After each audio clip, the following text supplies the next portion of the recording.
Welcome to the High Altar of Christ Church St Lawrence, where today I, Father Ryan and Sarah are going to take you through a few of the basic implements and bits and pieces that us clergy use when we say Mass here.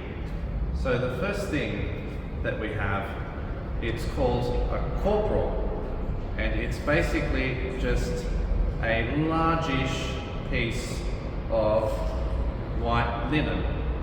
So yeah, like any sort, you could use like a hanky for that, could Yeah, you? very similar to a handkerchief. Or a napkin, like a fabric napkin. But Yeah. it does need to be white, doesn't it? It does need to be white. It represents the purity of Christ. And so it has these special folds which you probably can't see. It's all hideously technical, but we shan't go into that. But anyway, we put that in the centre of the altar. You might be using a table you have at home for your altar. You might have one with lots of space, or you might have one that's a bit smaller, but that's okay, so long as you can lay it out flat. Absolutely. Anywhere where you can get that much space is absolutely fine. Now the second thing that we have is this stack of things, and I'll break it down.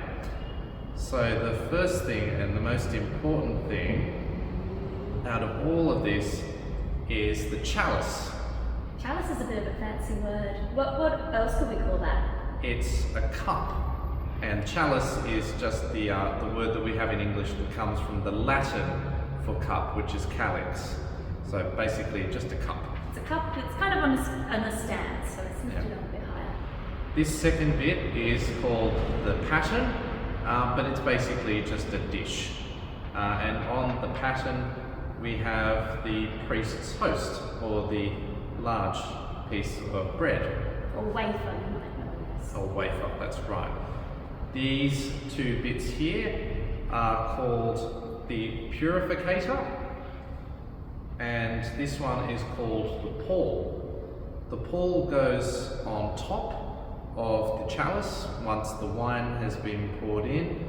And this is a really practical thing so that you don't get flies or fruit flies or anything getting into. Dust falling into the wine. That's right. And it looks to me like it's like a bit of, maybe there's a bit of wood or a bit of cardboard in there. Just a bit of cardboard covered in white. Yeah, covered in white, and this one's white fabric, but you could use white paper or something too, could you? For your wine kit? Absolutely, white paper, a bit of card, and some churches use the seasonal colours for the pall. So that one doesn't have to be white, it could be red or green or yellow gold, endless possibilities with the pall. And the purificator, again, it's a smaller piece of linen than the corporal, but again, it's basically just some white fabric, and we use that to purify after each person has received the wine. We use it to purify the edge of the chalice. So to wipe it. So, To wipe it, yeah. to get rid of any sort of germs from the alcohol that's usually in there. Yeah, absolutely. Great. Okay, so now that these things are on the corporal, we'll introduce this piece of kit, which looks a lot like the chalice, but instead of being for wine, this is for bread or for wafers. This lid comes off, and it's very similar to the chalice, but that's called a ciborium. And I'm afraid I don't actually know why it's called a ciborium. It just always has been to me. But it looks a bit like a container. Yeah. Like this one looks like a cup, or the chalice looks like a cup. The ciborium looks like a container that's on that little stand. Yeah, and into that we put these little smaller wafers. They might be like what you will get at your first communion. Absolutely. So, those are our really basic bits that you'll probably see on the altar anytime that you come to Mass in this church. And then... Oh, just one point on that, sorry to interrupt you, Ryan, but we've got lovely silver, beautiful, chalice and ciborium here, but do they have to be so fancy, so beautiful? I'm glad you asked that, because whilst we in this church, when we say Mass, of course we love having these lovely silver these silver vessels rather. But no, they don't have to be silver and gold. The cup that Jesus used at the Last Supper was very probably made out of stone. Very true. So any material you can use if you're going to make your own for use at home. They don't have to be silver and gold. Yeah. Okay. Thank you. Should I show you? Yeah. Okay. So the next thing that we would use when saying Mass are these, which we call cruets, but they're basically just little jugs. One with wine and one with water. And the one which has the wine we pour into the chalice, and then we pour just a smidge, a technical term, just a smidge of water into the wine, and we say a prayer about the commingling of water and wine. Yes, commingling being like mixing. Mixing, yeah. So, just wondering, is that normal water or is that holy water there? no, that's normal water. Very important that it's normal water, because holy water has salt in it and tastes ghastly. Oh. So, wine, just a drop of water in the chalice, and then once that's been done, the priest will hold up the vessels containing the vessels. I keep using technical language. The plate and the ciborium. He'll say a prayer over the bread, giving thanks to God for the gift of bread, and then he'll lift up the cup with the wine in it, and he'll say a prayer, giving thanks to God for the gift of wine. And both of these prayers are giving thanks for the fact that the bread has started out as the fruit of the earth, we say, or it started out as grains of wheat and has been turned through human effort into this wafer, and the same with the wine. It started out as grapes and has been turned through human effort into wine, which then nourishes us in the Mass. Yeah, because what does the wine represent again? So the wine represents the blood of Christ, and the bread represents his body. You might learn a bit more if you haven't already about the Last Supper in your preparation, or maybe afterwards, but you will see how it relates, won't you? Yeah, everything we do up here is symbolic. It refers back to what Jesus did and what he said, what he showed us on the night before he died and on the day that he was crucified. Yeah, and so why do they nourish us then? So they nourish us through not only the physical elements, we call them, of bread and wine. They give nourishment to our body, but we say like food, when you have food, yeah. or when you have drink, they give you the energy, they give you the vitamins and things like that. But we talk about the Mass as a spiritual sustenance as well. So they give us a nourishment which isn't merely physical, but which is spiritual. Yeah, it's it's something that Jesus has given us, hasn't he? Absolutely. And so we're taking that and remembering all that he's given us at that time. That's absolutely right.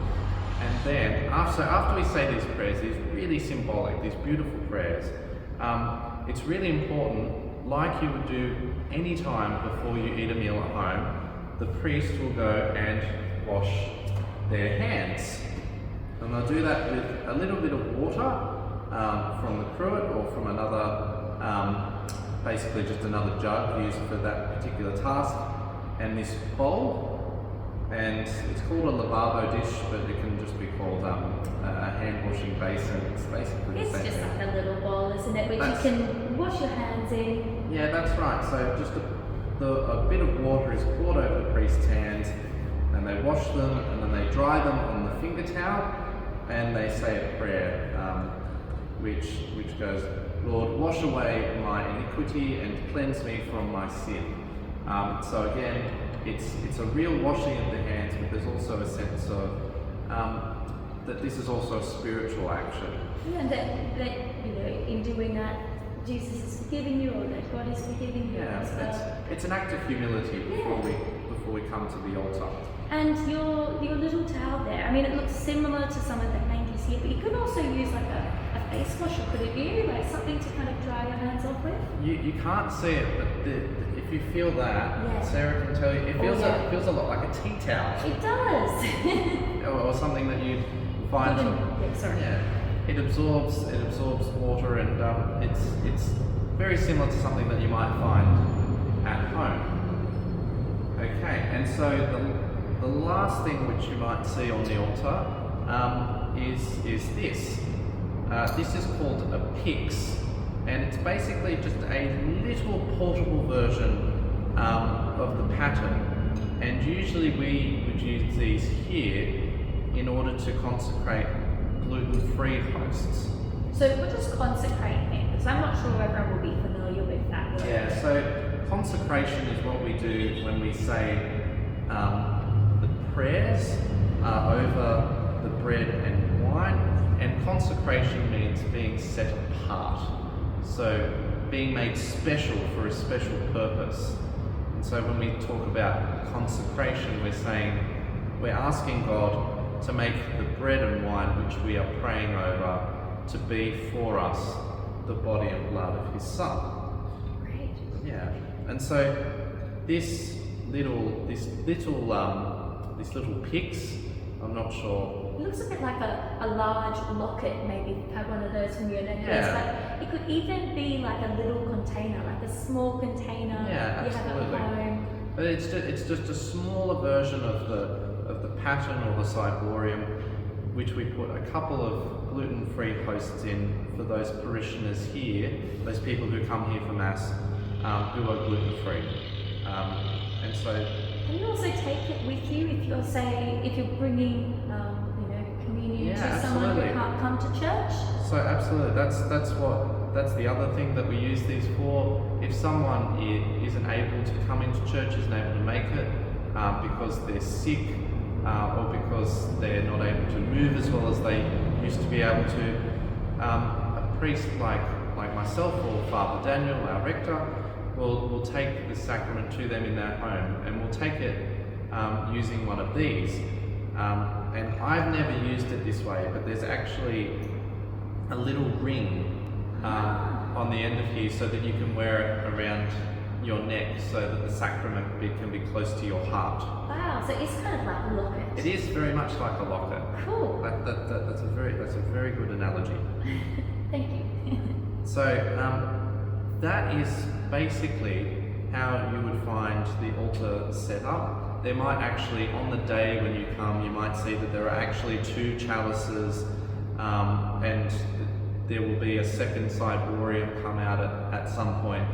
But I wouldn't want to bother you with those details. I mean, we have a lot of people to give communion Absolutely. to here at Mass. We might need a few extra bits Yeah. for that. A few extra bits, a bit of juggling happens, but this is the basics of how it is that we say Mass here. Great.